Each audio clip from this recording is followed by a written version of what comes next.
இன்னைக்கு நம்ம retro ரெசிபிஸ்ல breakfast menu தான் பார்க்க போறோம். மாவு இல்லாத சமயத்துல பண்ணக்கூடிய ரவா இட்லியும் அதுக்கு சூப்பரான கேபேஜ் சட்னியும் தேங்காய் சட்னியும் எப்படி பண்றதுன்னு பார்க்கலாம். இட்லி மாவு எப்படி தயார் பண்றதுன்னு பார்க்கலாம். ஒரு பேனை சூடுபடுத்திக்கோங்க. அது சூடானதும் 2 டீஸ்பூன் கடுகு சேர்த்திருக்கேன். அந்த கடுகு வெடிக்க ஆரம்பிச்சதும் 2 டீஸ்பூன் உளுந்தம்பருப்பு, 2 டீஸ்பூன் கடலைப்பருப்பு சேர்த்துக்க போறேன்.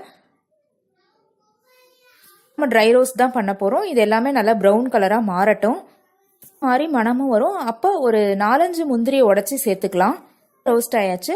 இப்போ நான் 2 அழகு ரவையை அதில் சேர்க்குறேன். ரோஸ்டட் ரவாவாக இருந்தாலும் நம்ம அதை வறுத்துக்கலாம்.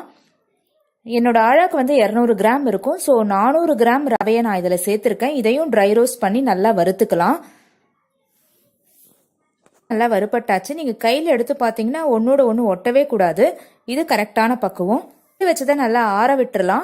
இது ஆறுனதுக்கப்புறம் ஒரு டைட் கண்டெய்னரில் கூட நீங்கள் ஸ்டோர் பண்ணி வச்சு எப்போ வேணுமோ யூஸ் பண்ணிக்கலாம். ஏன்னா நம்ம இது ட்ரை ரோஸ்ட் தான் பண்ணியிருக்கோம்.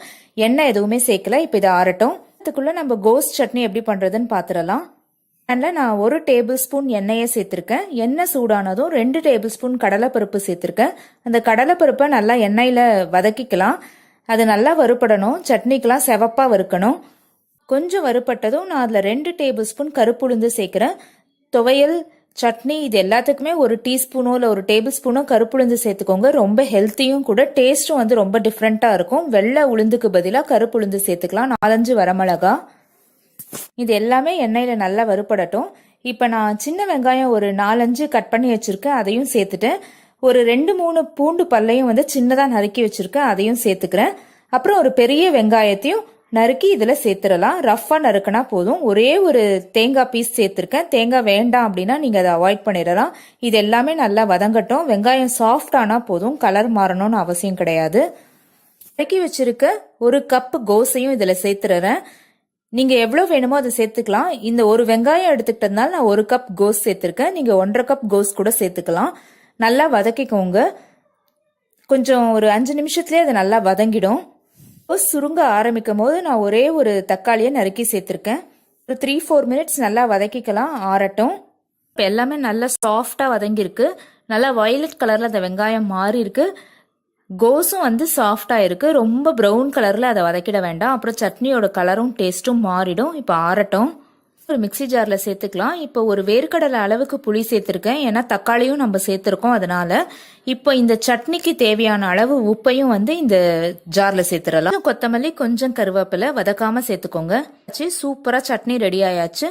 வயல தேவையான அளவு உப்பு சேர்த்துக்கலாம். 1 டீஸ்பூன் சமையல் சோடா சேர்த்துருக்கேன். இதை நல்லா மிக்ஸ் பண்ணிக்கலாம்.